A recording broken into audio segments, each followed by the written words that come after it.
رسول اکرم صلی الله علیه و سلم در حالی که طواف به کعبه می کردند فرمودند: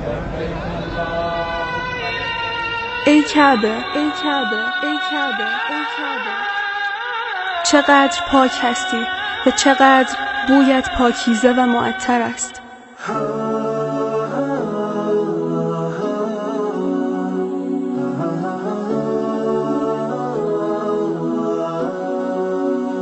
چقدر با عظمت هستی و چقدر حرمت و احترامت بزرگ است.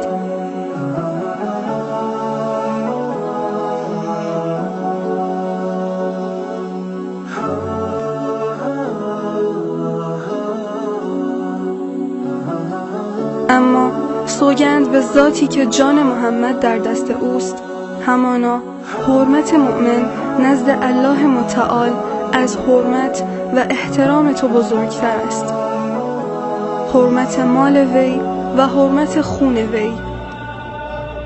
اليوم اکملت لکم دینکم و اتممت و اینکه در حق وی جز گمان خیر برده نشود.